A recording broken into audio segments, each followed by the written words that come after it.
श्रीकृष्णचरणकमलेभ्यो नमः। श्रीमद्भगवद्भक्तेभ्यो नमः।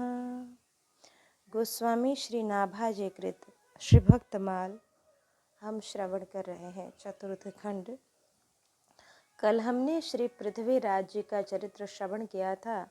आज श्री नारायण दास जी के चरित्र से प्रसंग को हम आगे बढ़ाएंगे। आइए भक्त श्री नारायण दास जी का चरित्र।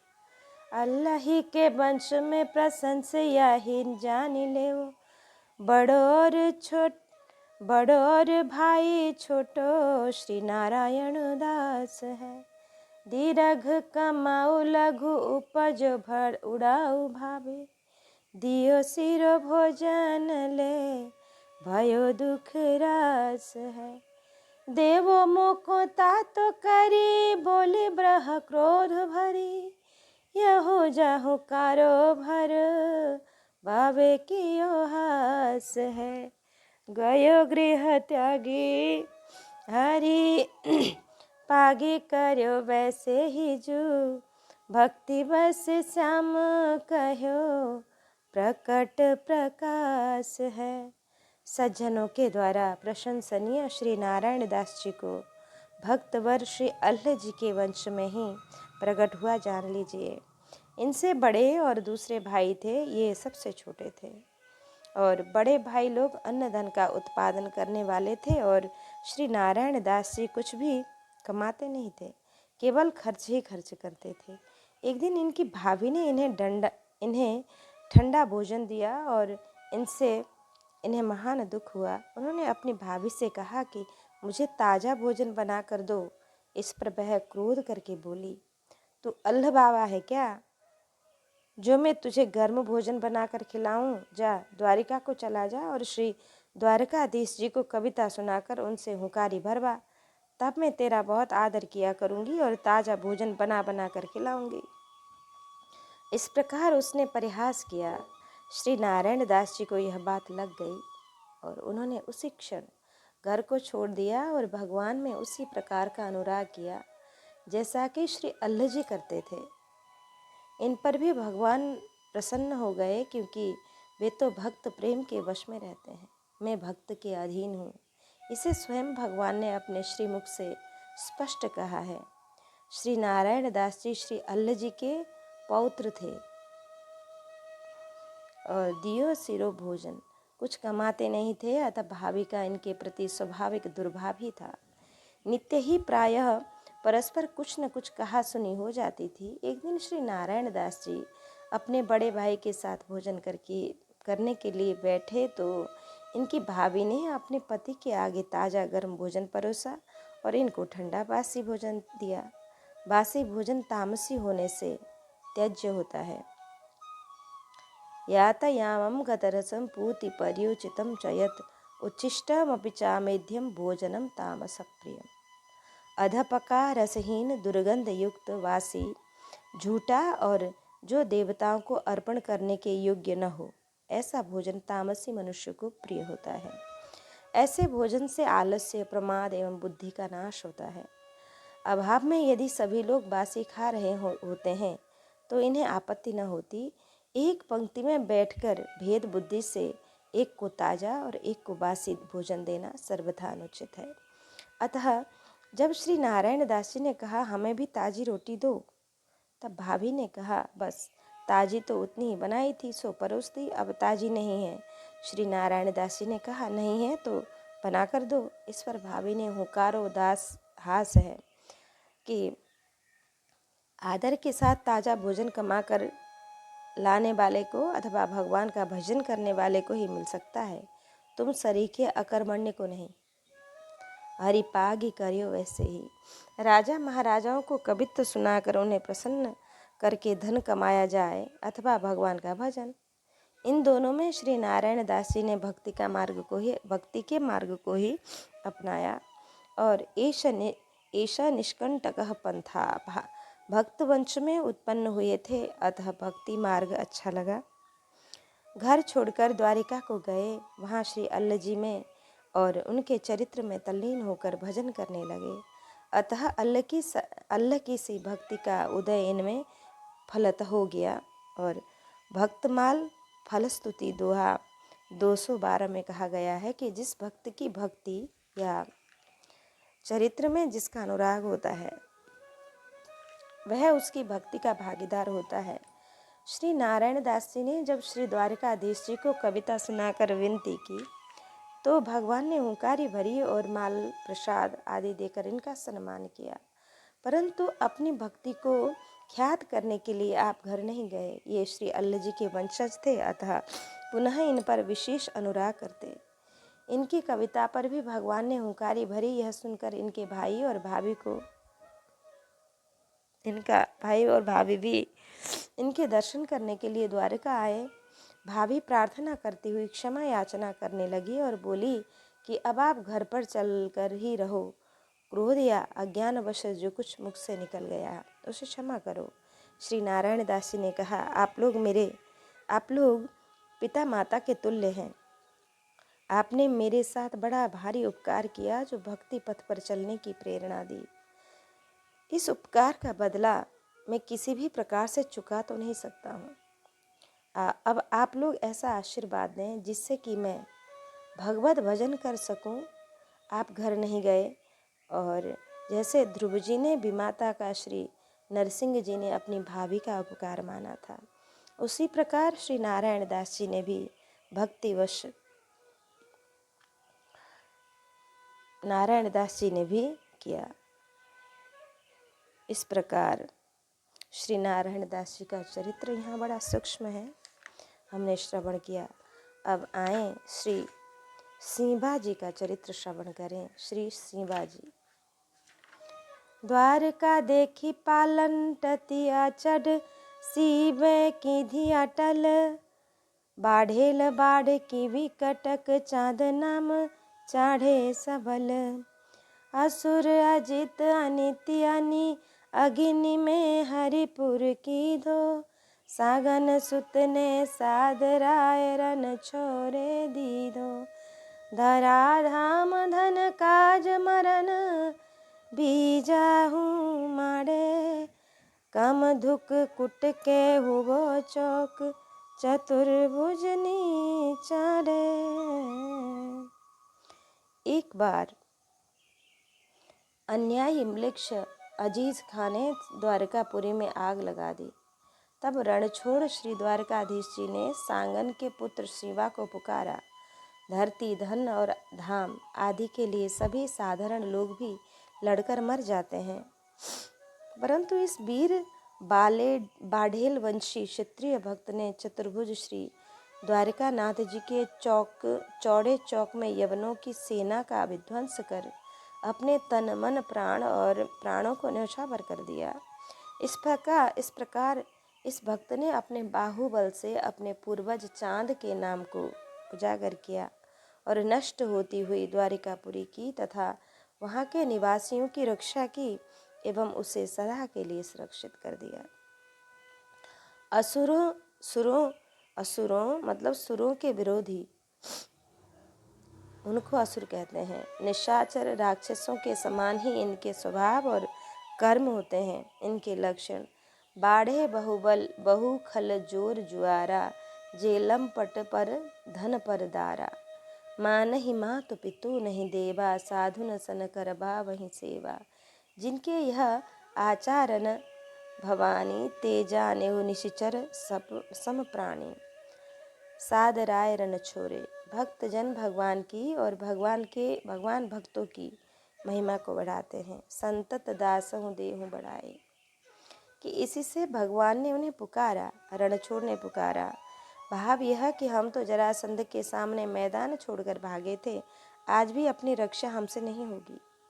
धराधाम धनकाज, लोग तुच्छ स्वार्थ के लिए वशीभूत होकर नाशवान वस्तु के पीछे प्राण दे देते हैं। एक भाई दूसरे भाई को मार देता है। श्री विट्ठल दास जी के पिता 2 भाई थे, वे धन के पीछे लड़कर मर गए। भाई उभे माथुर सु राना के पुरोहित ले, लरी मरे आप उसमें। इस प्रकार मरने वाले निंदनीय होते हैं। श्री शिवाजी ने धामी धाम और धाम वासियों के लिए प्राण अर्पण किए, अतः ये वंदनीय है। चांद नाम के पूर्वज थे। शिवाजी ने उनके नाम को बढ़ाया, भक्ति करके उनको भगवत धाम पहुंचा दिया। सबल अर्थात अपने भक्ति बल से बलवान थे, अतः विजयी हुए। तमोगुणी असुर परास्त हुए। द्वारका देखी पालनटती अर्थात उलटती। असुरगण द्वारका की प्रजा का नाश कर रहे थे। द्वारिकाधीश के शासन को उखाड़कर तख्त पलटकर अपना शासन जमाना चाहते थे। शिवाजी अचड़ अर्थात अजेय थे। यहाँ भगवान को रणछोड़ और भक्त शिवाजी को अचड़ कहा, यह विशेष बात है। इसका हेतु आगे श्री प्रियादास जी ने कहा। प्यारो हरि अर्थात ये भगवान के अत्यंत प्यारे थे, अतः भगवान ने अपने से अधिक भक्त की महिमा को बढ़ा दिया। काबा पति सेवा सुत सागन को, प्यारो हरि द्वारबती ईश यो पुकारे रक्षा कीजिए। सदा भगवान आप भक्त प्रतिपाल करे, करो प्रतिपाल मेरो सुनी मति भीजिए। तुरक अजीज नाम धाम को लगाई, आगी लई बाग घोरन की, आए टूक कीजिए। दुष्ट सब मारे प्रभु कष्ट ते उबारे निज, प्राण बारी डारे यह नयो रस पीजिए। कांबा जाति के मतलब भील जाति के राजा और श्री सांगन जी के सुपुत्र श्री शिवाजी भगवान के प्यारे भक्त थे। एक बार जब यवन अजीज खान ने द्वारकापुरी में आग लगा दी, तब द्वारकापुरी के स्वामी भगवान श्री द्वारकानाथ जी ने स्वयं शिवा को पुकारा कि द्वारकापुरी की ओर मेरी रक्षा करो। संकट पड़ने पर जो भगवान सदा भक्तों की पुकार सुनकर उनकी सब प्रकार से रक्षा करते हैं, वही आज अपनी रक्षा के लिए पुकार कर कह रहे हैं कि मेरी रक्षा करो। यह सुनकर शिवाजी का मन भगवत प्रेम रंग में डूब गया। अजीज खान नामक तुर्क बादशाह ने द्वारका को घेर कर आग लगा दी है। यह समाचार मिलते ही आप तीव्र गति घुड़सवारों की फौज लेकर द्वारका आ गए और बादशाही फौजियों के टुकड़े कर दिए। सभी दुष्टों को मारकर संकट से भगवान की रक्षा की। इसके बाद श्री शिवाजी ने अपने प्राण को भगवान के श्री चरण कमलों में न्यौछावर कर दिया। भक्ति भाव को इस नवीन रस का भावुकजन आस्वादन करें कि काबापति श्री शिवाजी भीलों के राजा थे, परंतु स्वयं भील नहीं थे। ये राठौर क्षत्रिय थे। मारवाड़ राठौर राज्य की स्थापना करने वाले राव शिवाजी का तीसरा पुत्र अज था। उसने ओखा मंडल शंखोद्धार द्वारिका के निकट एक प्रदेश पर अधिकार कर वहां अपना राज्य स्थापित किया। अज के वंशज बाढ़ौल राठौर हैं, जो अब भी वहाँ हैं। मारवाड़ इतिहास रेऊ भाग 1 पृष्ठ 44 में प्रमाणित है। प्यारो हरि द्वारका से 4 कोस दूर पर श्री शिवाजी का निवास स्थान था। वे वहाँ से नित्य दर्शन करने आते थे। दर्शन करना, प्रसाद लेना और परिक्रमा लगाना यह आपका नित्य का नियम था। भगवान इन्हें प्रिय थे तथा ये भगवान को प्यारे थे, तभी तो संकट के समय भगवान ने इनका स्मरण किया। स्वाभाविक बात है कि संकट में प्रिय की याद आती है। जैसे अजामिल को संकट के समय अपने प्रिय पुत्र नारायण की याद आई, उसी को पुकारे रक्षा कीजिए।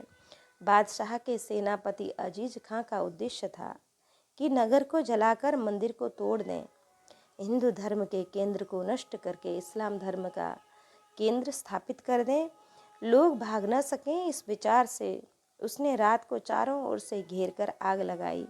तब द्वारकाधीश ने छत के ऊपर चढ़कर पुकारा, रक्षा कीजिए, यवनों ने पुरी में आग लगा दी है, शिवाजी आकर मेरी रक्षा करो। शिवाजी के कान में ये शब्द पड़े तो इनकी मति भाव में डूब गई और सर्व समर्थ भगवान सर्वदा भक्तों की रक्षा करने वाले मुझे पुकारते हैं, यह मुझ पर असीम वात्सल्य एवं दया है।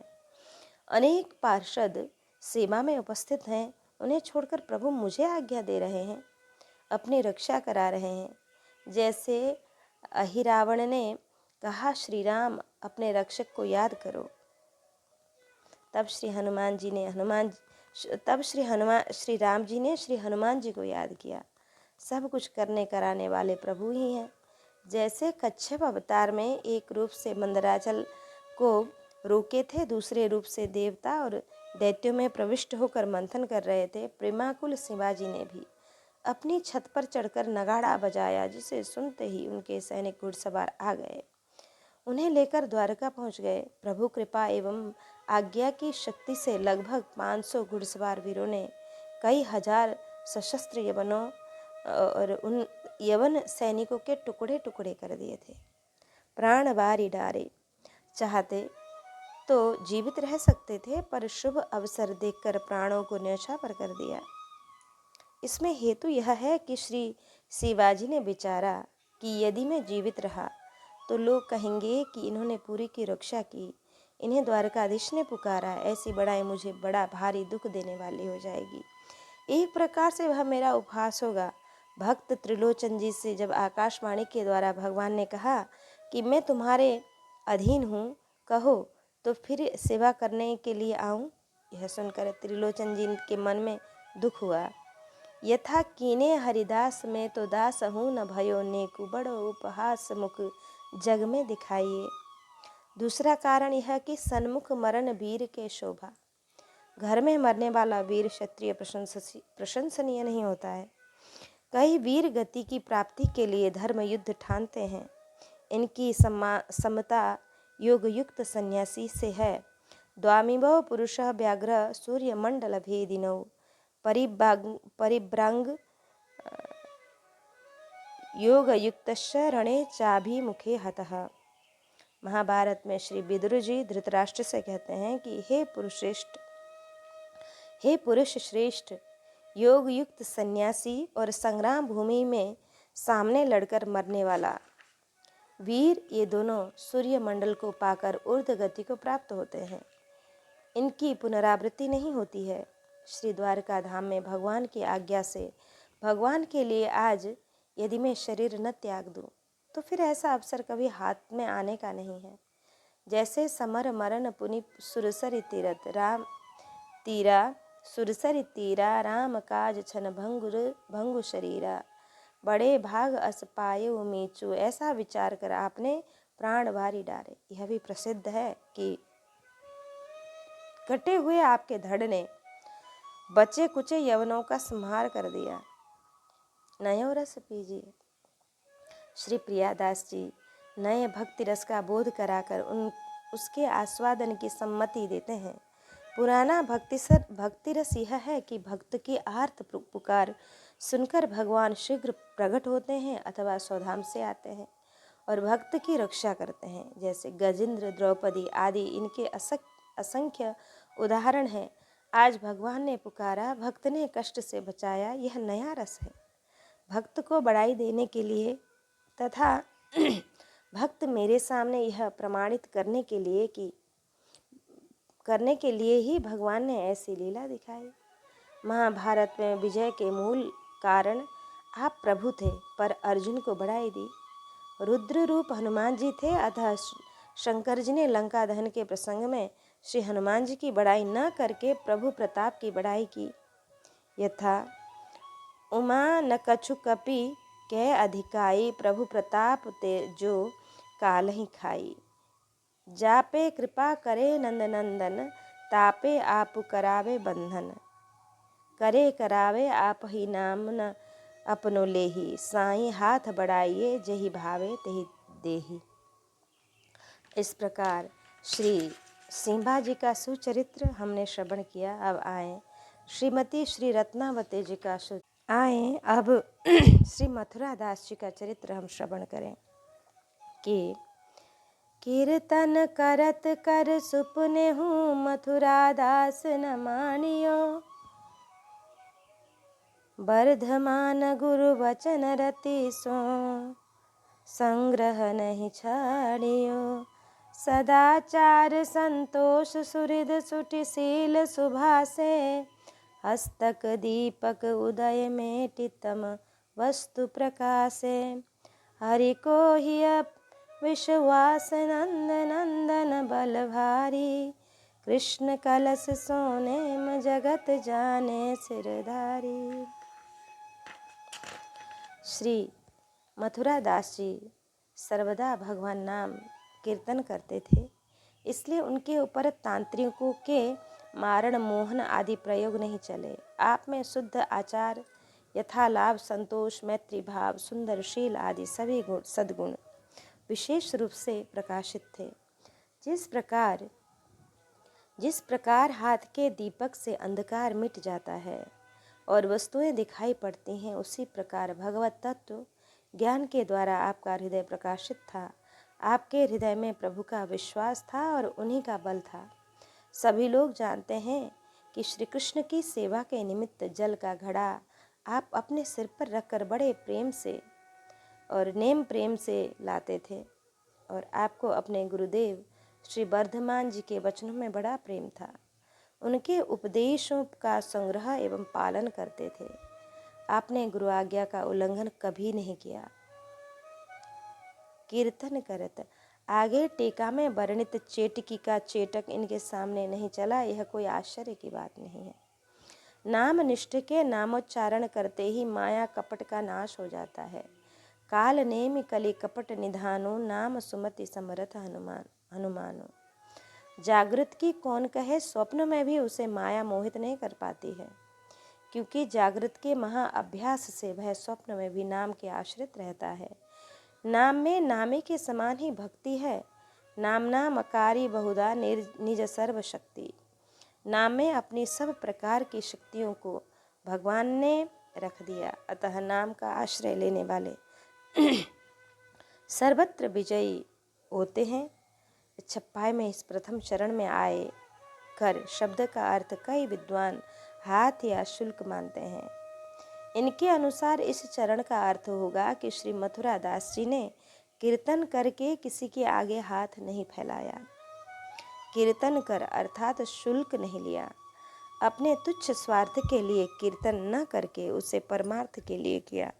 आपने स्वप्न में भी कुछ लेने की इच्छा नहीं की, क्योंकि आप स्वभाव से ही निष्काम थे। जिसका जैसा स्वभाव होता है वह नहीं छूटता है। मांगने का जिसका स्वभाव होता है वह जागृत में क्या स्वप्न में भी मांगेगा। सद उत्तम आचरण से ही जाना जाता है कि ये साधु संत हैं। आचारः परमो धर्म, आचारः परमं तपः, आचारः परमं ज्ञानमाचारत किन्नु साध्यते। साधव क्षीणदोषास्यु सच्छब्दः साधुवाचकः, तेषामाचरणं यत्तु सदाचारः स उच्यते। चतुर्णामपि वर्णानामाचारो धर्मपालकः, आचारः भ्रष्टदेहानां भवेद् धर्म पराङ्मुखः। आचार ही परम धर्म है, आचार ही परम तप है, आचार ही परम ज्ञान है। आचार से ही क्या सिद्ध नहीं होता है, अर्थात सारा स्वार्थ परमार्थ सदाचार से सिद्ध होता है। साधु लोग सर्वथा निर्दोष होते हैं। सदाचार में सद शब्द निशिष्ट साधु का वाचक है। उनका जो आचरण करता है वह सदाचारी कहलाता है। आचार ही ब्राह्मण, क्षत्रिय, वैश्य और शूद्र चारों वर्णों के धर्म का पहरेदार है। आचारहीन पुरुषों से धर्म दूर हो जाता है, ऐसा पराशर जी कहते हैं। आचारहीनम न पुनन्ति वेदा, यद्यप्यधीता सह षड् विरंगे। छंदास्यनम मृत्युकाले त्यजन्ति, नीडम शकुंता इव जात पक्षः। 6 अंगों के सहित पढ़े हुए वेद भी आचारहीन को पवित्र नहीं करते हैं और मृत्यु काल में उन्हें उसी प्रकार छोड़ देते हैं जैसे पंख निकलने पर पक्षी घोंसले को छोड़ देते हैं। तन धन के नाश होने पर कुछ भी नहीं बिगड़ता है, परंतु यदि आचार नष्ट हो गया तो सर्वनाश हुआ समझिए। रावण विद्वान और ब्राह्मण था, पर आचारहीन होने से उसकी राक्षस संज्ञा हो गई। अनाचारी पराधीन होकर कारागार में डाल दिया जाता है। आचार से अपने गांव, देश, कुल आदि की रक्षा होती है और उसके त्याग से अपने सहित सबका नाश। दृष्टांत है द्रोण और द्रुपद का। दोनों गुरुकुल में साथ साथ पढ़ते थे। द्रुपद राजकुमार और द्रोण निर्धन ब्राह्मण के पुत्र थे। दोनों की मित्रता हो गई। द्रुपद ने कहा, जब मैं राजा बनूंगा तो आपका बड़ा सत्कार करूंगा। कालांतर में द्रुपद राजा हो गए। द्रोणाचार्य निर्धनता में जीवन यापन करते हुए तप करने लगे। कृपाचार्य की बहन कृपि के साथ इनका विवाह हो गया। अश्वत्थामा नामक एक पुत्र हुआ। शस्त्र और शास्त्रों के अद्वितीय ज्ञाता होते हुए भी इतने निर्धन थे कि एक गाय भी इनके पास न थी। अश्वत्थामा ऋषि बालकों के मुख से दूध की महिमा सुनी तो आकर माता से मचल गया कि मैं तो दूध पीऊंगा। माता ने बहुत समझाया पर बालक न माना। तब उसने चावल के आटे को घोल कर दिया और कहा, लो यह दूध है, पी लो। इससे पहले बालक ने कभी दूध नहीं पिया था। अतः आटे के जल को पीकर प्रसन्नता से नाचता हुआ आकर दूसरे बालकों से कहने लगा कि मैं दूध पीकर आया हूँ। बच्चों ने तिरस्कार करके कहा कि तुम्हारे यहाँ गाय तो है नहीं, फिर दूध कहाँ से पिया। अश्वत्थामा रोने लगा। उससे द्रोणाचार्य को बड़ा दुख हुआ। तब उन्हें मित्र द्रुपद की याद आई। वे द्रुपद के राज दरबार में पहुँचे और मित्र मित्र कहकर मिलना चाहा। राजमत से भरे द्रुपद ने सहपाठी का तिरस्कार किया। सदाचार को भुलाकर बोला, रे दरिद्र ब्राह्मण, गुरुकुल की बात को भूल जा। मैत्री बराबर वालों से ही होती है। तू निर्धन ब्राह्मण, मैं राजा, मेरी तेरी मित्रता कैसे? तुझे सीधा लेना हो तो यज्ञशाला में जाकर ले ले, नहीं तो अपने घर की राह पकड़। द्रुपद ने अहंकारवश तिरस्कार किया। दैव योग से ब्राह्मण इस अपमान को सहन न कर सका। उसने सहिष्णुता रूप सदाचार का त्याग कर दिया। इस अपमान को सुधापान के समान मानकर सह लेना चाहिए था। सम्मान को विष के समान मानकर उसे पीने की इच्छा नहीं करनी चाहिए थी। असहिष्णुता उससे द्रोणाचार्य विष्णु पितामह के पास जाकर उनके आश्रित रहकर राजपुत्रों को पढ़ाने लगे, जबकि कुलपति के यहाँ जाकर गुरुकुल में निवास कर छात्रों को पढ़ाना चाहिए। ऐसा प्राचीन नियम है। द्रोणाचार्य प्रतिक्रियाशील हो गए, अपने अपमान को भूले नहीं। द्रुपद से बदला लेने के लिए उन्होंने अपने शिष्य से यही दक्षिणा मांगी कि तुम द्रुपद को जीवित पकड़ कर लाओ। गुरु की आज्ञा मानना शिष्य का परम कर्तव्य है। अनुचित उचित का विचार आवश्यक नहीं है। आज्ञा गुरुणाम यह विचारणीय। कौरव पांडव सेना लेकर गए और परास्त कर पकड़ लाए द्रुपद को। तब द्रोणाचार्य ने व्यंग के स्वर में कहा, राजन, मैं आपसे मित्रता करना चाहता हूँ। लज्जित द्रुपद ने कहा, ब्राह्मण, अब तो मैं आपका बंदी हूँ, मित्रता की क्या बात। आचार्य द्रोण ने उन्हें क्षमा नहीं किया, उनको आधे राज्य से वंचित कर दिया। यह ब्राह्मण सदाचार के विरुद्ध हुआ। द्रुपद ने भी क्षमा नहीं किया। वह मरण तंत्र का प्रयोग कर बदला लेने के विचार से सैकड़ों ब्राह्मणों के पास गया। किसी ने स्वीकार नहीं किया। तब अंत में कर्मकांड में प्रवीण शंख के पास जाकर उसने अपनी बात कही। बहुत बड़ी दक्षिणा के लोभ में भी शंख तैयार नहीं हुए। आग्रह को देखकर उन्होंने अपने भाई लिखित के पास राजा को भेजा। लिखित ने द्रुपद का आग्रह स्वीकार कर दक्षिणा के लोभ से ब्राह्मणोचित सदाचार को त्याग कर अभिचार मारण यज्ञ कराया। उसी से धृष्टद्युम्न की उत्पत्ति हुई, जिससे द्रोणाचार्य का वध किया गया। उसी यज्ञ से द्रौपदी उत्पन्न हुई, जो महाभारत का कारण बनी। सदाचार के परित्याग से महान युद्ध हुआ। एक महान आचार्य के सदाचार त्यागने पर असंख्य प्राणियों का संहार तथा स्वयं का भी वध हुआ। एक तपस्वी ऋषि की तरह प्राण त्याग कर द्रोणाचार्य ने उत्तम लोक प्राप्त किया। सब कुछ भगवत इच्छा से हुआ, परंतु सदाचार के त्याग का कुपरिणाम प्रत्यक्ष दिखाई पड़ता है। अतः संत को सदाचार की रक्षा करनी चाहिए। संतोष मतलब बिना संतोष के कामनाएं नष्ट नहीं होती हैं। अतः मनुष्य स्वप्न में भी सुख नहीं पाता है। बिन संतोष की काम नसाही, काम अछत सुख सपने हो नाहीं। असंतोष की जिह्वा पराय अन्न से दूषित हो जाती है। हाथ दान से कलंकित हो जाते हैं और मन पराई स्त्री के चिंतन से क्षुब्ध हो जाता है। अतः असंतोषी को सिद्धि नहीं मिलती। जिह्वा दग्धा परान्नेन करौ दग्धो प्रतिग्रहात् मनोदग्धम परस्त्रिभिः कथम सिद्धिर्बरानने। कि जहाँ संतोष नहीं है वहाँ तृष्णा का साम्राज्य रहता है, और यत्र तत्र भवेत् तृष्णा संसारम विद्धि तत्र वै। चले की जन बिनु नाव कोटि जन तपचि पचि पचि मरिय, सदाचारी संतोषी सुहृदशीलवान होने से श्री मथुरा दास जी हस्तक दीपक उदय मेटी तम तत्व प्रकाशे, अर्थात दिव्य दृष्टि से युक्त थे, सत्य तत्व के दृष्टा थे। यह विश्वास कि विश्वास के बिना भगवत भक्ति नहीं हो सकती। बिनु विश्वास भक्ति नहीं तेहि, बिनु द्रवहीन राम, राम कृपा बिनु सपने हो जीवन लह विश्राम। विश्वास के निकट सर्वदा भगवान का निवास रहता है, उनके सामने माया नहीं चलती। इसमें एक दृष्टांत है मुगल और सौदागर का। ईश्वर में विश्वास रखने वाले एक मुगल भक्त थे। वे परदेश जाने लगे तो 10,000 रुपये एक साहूकार के पास जमा कर गए। बहुत दिनों के बाद वापस लौटकर घर को आए, तब उन्होंने साहूकार से रुपए मांगे। साहूकार ने बात को भुलवा दिया और कहा, कैसे रुपए और किसके पास आपने रखे थे? मैं तो आपको पहचानता भी नहीं हूँ। दोनों में झगड़ा हुआ और दोनों राज दरबार में गए।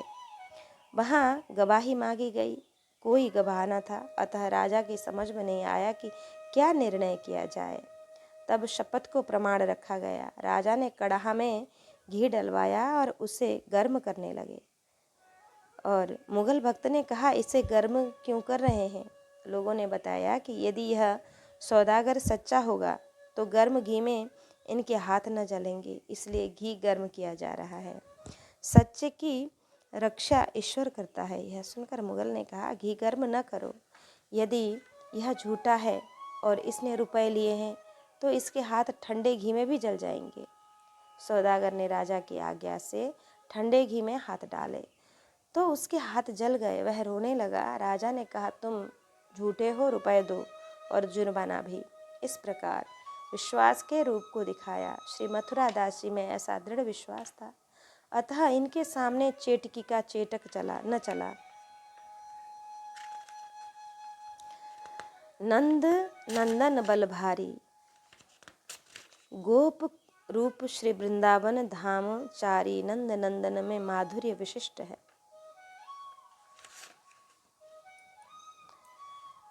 कि पुनः विषपान करने वाली पूतना को माता की सी सदगति देने वाले दयालु विशेष हैं। इन्हें कोई कैसे भी भजे तो ये कृपा करते हैं।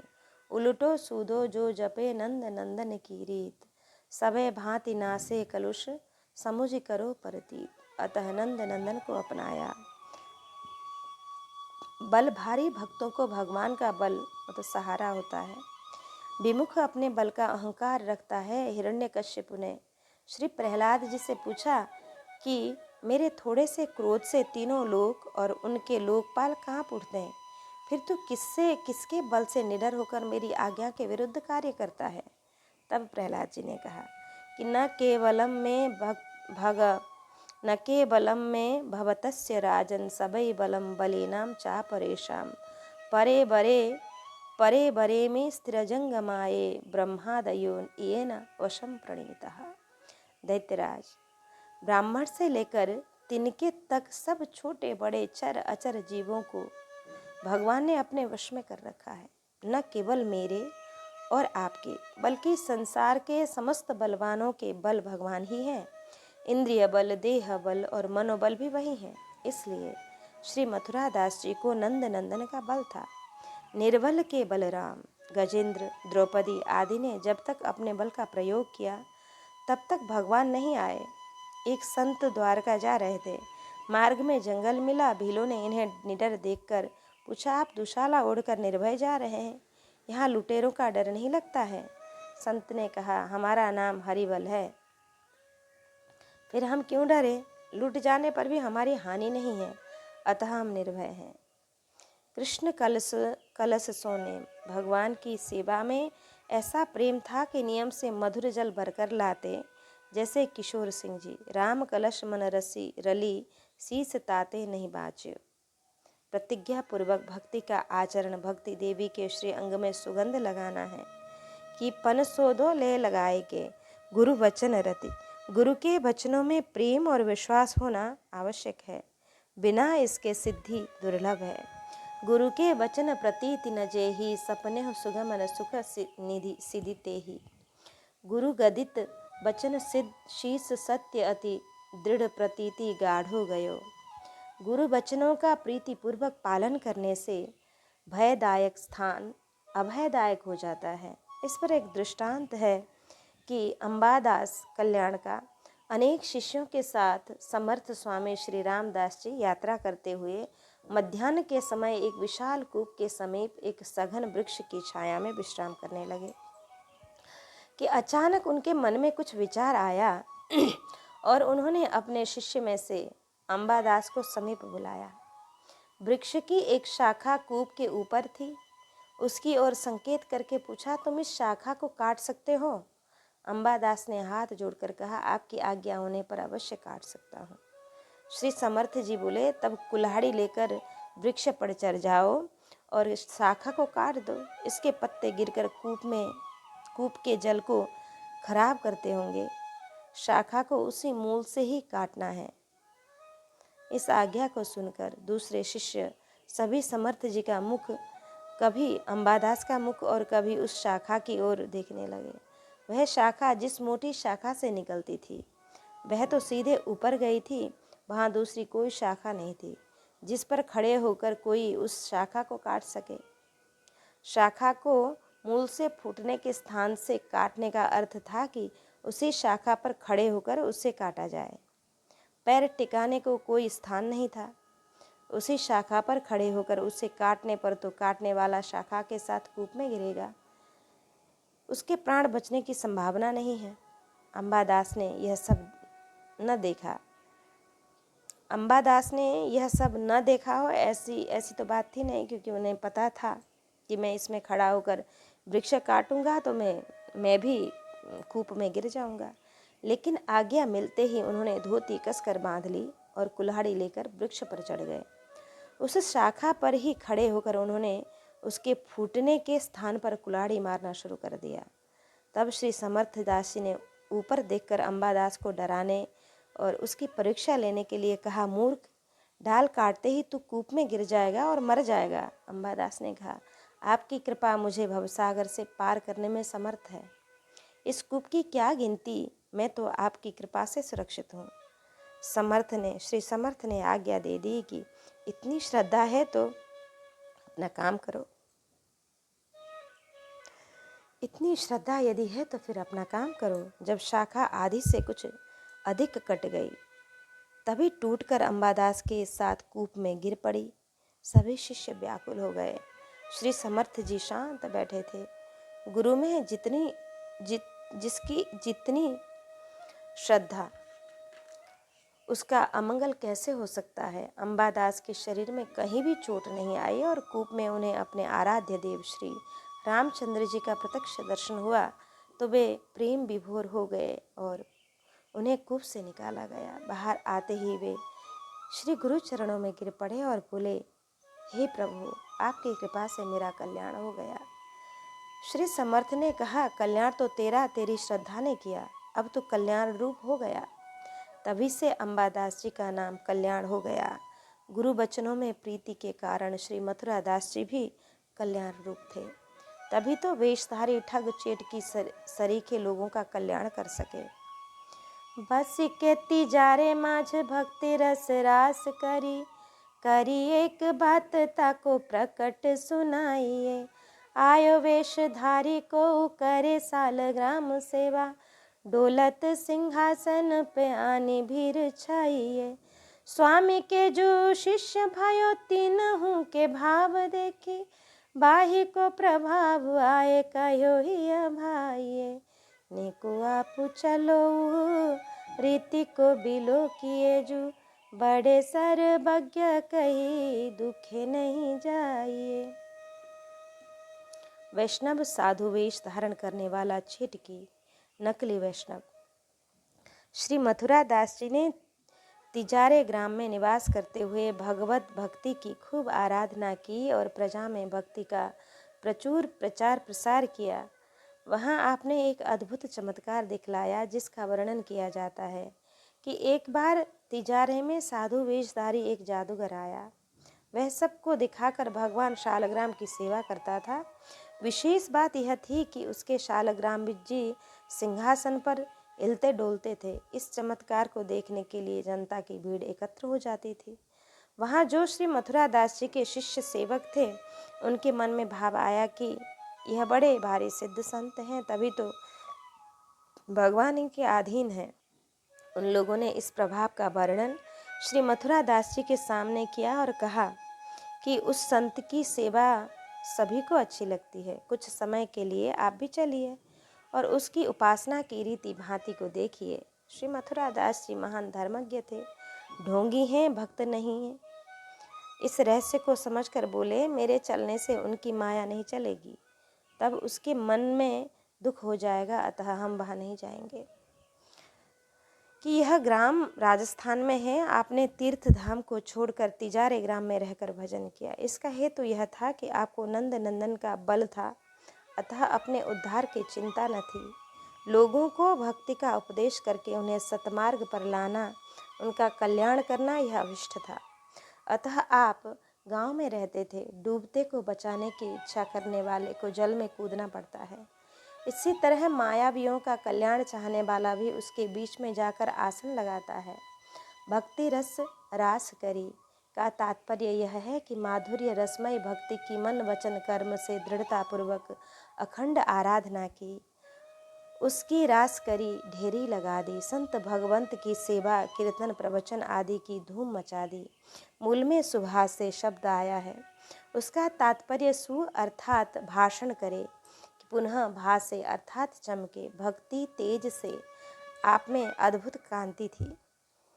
आयो वेशधारी को, जो लोग दूसरे को ठगने के लिए साधु वेश धारण करते हैं, वे पाखंडी भगवान के हृदय में शूल की तरह पीड़ा पहुंचाने वाले होते हैं।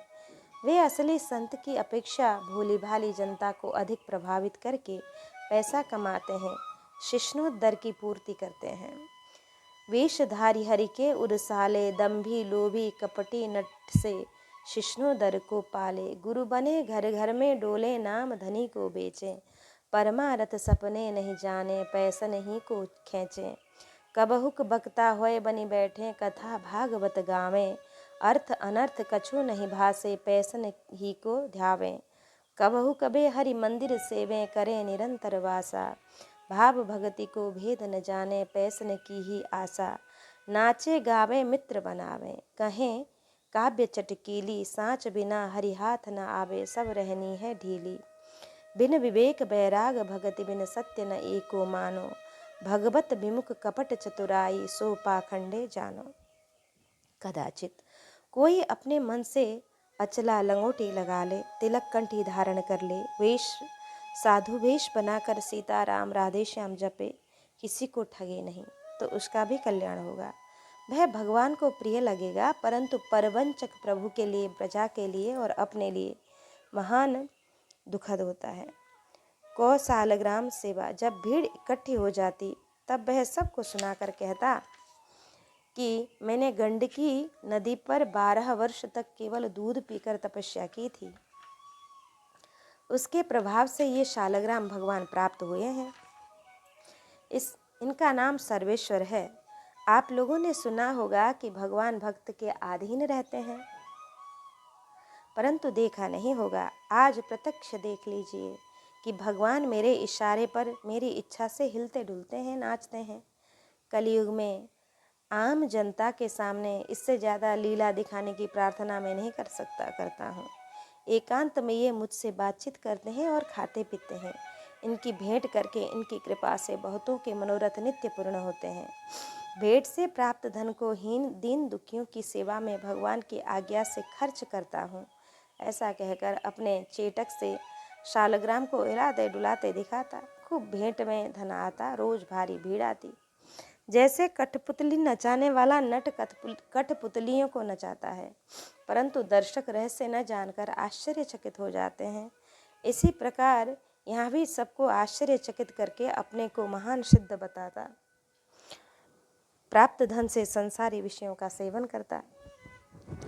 अब आए आए कहो ही भाई।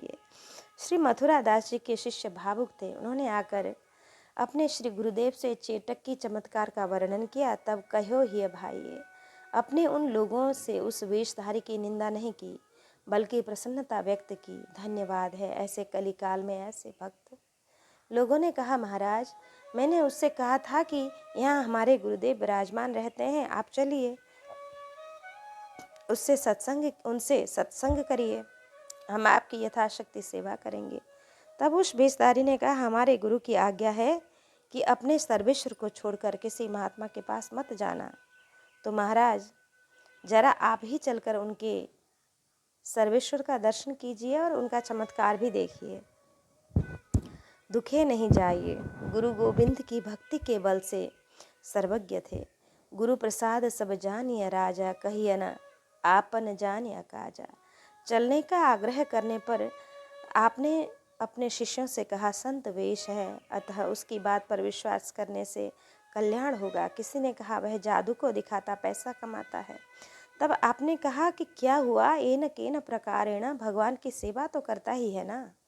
शालग्राम भगवान ऐसे देवता हैं कि अश्रद्धा से, दंभ से सेवा करने पर भी कालांतर में सच्ची सेवा का फल मिला ही देते हैं। आज दंभ से कर रहा है तो कल आगे प्रेम से करने लगेगा। लोगों ने कहा, वह आपके पास संत दर्शनार्थ नहीं आना चाहता है, अतः हमें उसकी भक्ति पर विश्वास नहीं हो रहा है। कृपा कर एक बार आप चलें, उसको देखें। आपने कहा, उसे दुख होगा। भजन यही, सेवा यही हरिसों प्रीति, को जीवन हिंसई यह संतन की रीति। किसी की रोजी रोटी छीनने से उसे दुख होता है। मेरे चलने पर उसका व्यापार समाप्त हो जाएगा, अतः मैं नहीं जाऊंगा। पाए परी गए लेके जाए ढिंग ठाड़े भय, चाहत फिरायो पे न फिरे सोच परियो है। जानी गयो आप कछु यही को प्रताप ऐपे, मारो करी जापियो विचार मन धर्यो है। मूठ ले चलाई भक्ति तेज, आगे आई नहीं बाही लपटाई भयो, ऐसो मानो मर्यो है। होय करी दयाल जा जीवाए, समझाए प्रीति पंथ दर्शायो, हिय भायो शिष्य करियो है। सभी शिष्य सेवकों ने चरणों में पड़कर प्रार्थना की। तब आप वहाँ गए। वहाँ उसने अपना ढोंग फैला रखा था। ये जाकर उनके पास खड़े हो गए। फिर जब उसने शालग्राम जी को हिलाना डुलाना चाहा तो वे हिले डुले ही नहीं। अब उसके मन में बड़ा भारी शोक हुआ। वह समझ गया कि अभी अभी जो यह साधु आया है, इसी का यह प्रताप है, हमारी सिद्धाई में यह बाधक है, अतः तंत्र मंत्र जप आदि करके इसे मार डालो। इस विचार को उसने अपने मन में दृढ़ किया। फिर उसने इन्हें मारने के लिए मूठ चलाई। वह श्री मथुरा दास जी की भक्ति के सामने आकर व्यर्थ हो गई। उलटकर उस चलाने वाले को लग गई। इससे वह मूर्छित होकर पृथ्वी पर गिर गया। फिर लोगों को ऐसा लगा कि यह मर गया, परंतु दयालु संत श्री मथुरा दास जी ने दया करके उसे जीवित कर दिया। फिर समझाया और उसे भक्ति मार्ग का उपदेश दिया, जो उसे बहुत अच्छा लगा। इस प्रकार शिक्षा दीक्षा देकर आपने उसे कृतार्थ किया। चाहत फिरायो, लोगों ने कहा कि हमारे गुरुजी आए हैं, इन्हें शालग्राम नाच दिखलाओ। भक्त के सामने किसी का कपट नहीं चलता है। बलि के सामने बामन भगवान बनकर गए पर भक्त की निष्ठा से त्रिविक्रम विराट रूप धारण करना ही पड़ा। भगवान का कपट नहीं चला तो तुच्छ मनुष्य की कैसे चल सकती है। उसने चुटकी बजाई, इशारा किया, परंतु नाच नहीं हुआ। लोग उसे फटकारने धमकाने लगे, उसकी निंदा करने लगे। किसी ने कहा मारो, किसी ने कहा धन छीन लो, किसी ने कहा न्यायाधीश के पास ले चलो। कोलाहल देखकर मथुरा दास जी ने सबको शांत किया और कुछ भी न करने की आज्ञा दी। स्वयं अपने आसन पर आ गए। तब उसने फिर लोगों से कहा, अभी क्या हुआ, मेरी शक्ति को कल देखना। मारो करी जाप कामात क्रोधो भी जायते। उसकी कामनाएं पूर्ण न हुई, अतः उसे क्रोध हुआ। उसके पास तामसी अपवित्र सिद्धियां थीं, अतः यह न समझ सका कि ये संत भक्त महापुरुष हैं। जैसे सूर्य के सन्मुख दीपक का प्रकाश नहीं टिकता, दीपक का प्रकाश खत्म मतलब नष्ट हो जाता है, वैसे ही इनके सामने हमारी सिद्धि समाप्त हो गई। उसने सोचा कि हमारी विद्या के ऊपर इन्होंने रोक लगाई है, इन्हें अगर मैं मूठ चलाकर मार दूंगा तो मेरे तंत्र मंत्र फिर पूर्ववत काम करने लगेंगे। इस मारण अभिचार का यह नियम है कि जिस पर चलाया जाए उसे यदि किसी कारणवश न मार सके तो चलाने वाले को ही मार डालता है। भागवत में वर्णित है कि जब पौंड्रक और काशी नरेश को युद्ध में श्री कृष्ण ने मार दिया, तब काशी नरेश के पुत्र सुदक्षिण ने तांत्रिकों द्वारा अभिचार का प्रयोग कराया। उसके पूर्ण होते ही यज्ञ कुंड से भयंकर कृत्याग्नि प्रकट हुई और द्वारका आई। श्री कृष्ण प्रेरित चक्र सुदर्शन के तेज से जब वह द्वारकापुरी को न जला सकी तो उसने वापस आकर ऋत्विज और आचार्यों के साथ सुदक्षिणा को ही भस्म कर दिया। इस प्रकार उसका अविचार उसी के विनाश का कारण हुआ। पीछे से चक्र ने जाकर सारी काशी को भस्म कर दिया। यहाँ भी श्री मथुरा दास जी चक्र एवं हनुमान आदि पार्षदों से रक्षित थे, अतः इन्हें न मारकर उस मारण शक्ति ने उसे ही मार दिया। उसके मुख से रक्त फेन गिरने लगा, आंखें उलट गईं। शीघ्र ही किसी ने आकर इन्हें सूचित किया, होयकरी दयाल जा जीवायो, लागी दया कोमल चित संता। संतों के बदला लेने की भावना नहीं होती है, संतों में बदला लेने की भावना कदापि नहीं होती है। अपकार के बदले उपकार करते हैं। उमा संत के यह बड़ाई, मंद करत जो करत भलाई। पुनः कैसो अपकार करे तव उपकार करें, ढरे रीति आपनी ही सरस सुदेश है। आपने जाकर अभिमंत्रित जल उसके ऊपर छिड़का तो थोड़ी देर में वह स्वस्थ होकर आपके चरणों में गिर पड़ा। आपने दया करके जीवित कर दिया, अर्थात विमुख अभक्त मृतक के समान था। आपकी दया से उसे भक्तिमय जीवन मिला। भगवान की दम्भ से झूठी सेवा का सच्चा फल उसको मिला। समझायो प्रीति पंथ दर्शायो। जो प्रभु प्रसन्न होकर बैकुंठ पद प्रदान करते हैं, उन्हें तुच्छ के लोभ से नचाना अनुचित है। सेवा से बढ़कर कुछ नहीं है, अतः सेवा करके सेवा को चाहो। देवता मंत्र के अधीन हैं, पर अधीन कर उन्हें दुख देने पर वे भी दुख ही देते हैं। ब्रह्मास्त्र में श्री हनुमान जी बध गए, पर राक्षसों ने उन्हें दुख दिया, अतः उन्होंने लंका को जला दिया। सेवा पूजा का प्रदर्शन करने पर उससे पूर्ण लाभ नहीं मिलता, अतः उसे एकांत में करना चाहिए। ये उपदेश उसे ही भायो, तब शिष्य करियो है। तुलसी पाड़ो राह को, लदो फिरे बहुदेश। खाड़ भरे भूस खाते हैं, बिन गुरु के उपदेश। जैसे भैंसे की पीठ पर तो खाड़ लदी है, परंतु उसे खाने को भूस मिलता है। जीव में श्रद्धा है, परंतु श्री गुरु जी के उपदेश के बिना उससे प्रेमानंद की प्राप्ति नहीं होती है। आपने उसे समझाया कि भक्तजन हंस के समान है, चारों ओर विचरते हैं पर मोती को ही चुगते हैं। तुम उसकी सेवा करोगे तो उनके गुण तुम में ही आ जाएंगे। पुनः आपने समझाया, काषाय ग्रहणम कपालम भरणम केशावली लुंचनम पाखंडा व्रत भस्म चीबर जटा धारित्व मुन्मत्ततः नग्नत्वं हरिनाम रूप रहिता गोष्ठी सभा मंडले सर्वं चोदर पूरणार्थम नटनम न श्रेयसम कारणम। दूसरों को ठगने के लिए गेरुआ कपड़े पहनना, कपाल धारण करना, केशों को नोचना, पाखंड व्रत चिंता भस्म वैराग्य बिना कौपिन जटा आदि धारण करना, उन्मत्त हो जाना, नग्न रहना और भगवान के नाम रूप से रहित गोष्ठी करना, ये सब नाच केवल पेट भरने के लिए हैं। बिना भक्ति ज्ञान के वास्तविक कल्याण इससे नहीं होता। कि हरिजन हंस दिसनी यों डोले, मुक्ता फल बिन चोचन खोले, मौन गहे के हरिजस बोलें, असद अलाप न कबहूँ लोलें। मान सरोवर तट के वासी, हरि सेवा रति और उदासी। नीर क्षीर को करे निबेरा, कहत कबीर सोई गुरु मेरा। राधा कमल कृष्ण भौर मिलके रस लीनो, राधा मुखचंद कृष्ण तपी उदय कीनी। राधा नग सम पिरोज मरकत मनि श्यामे, रचिपचि दो एक दास मथुरा रति माने। भक्त दास गुणचित्रनी पृष्ठ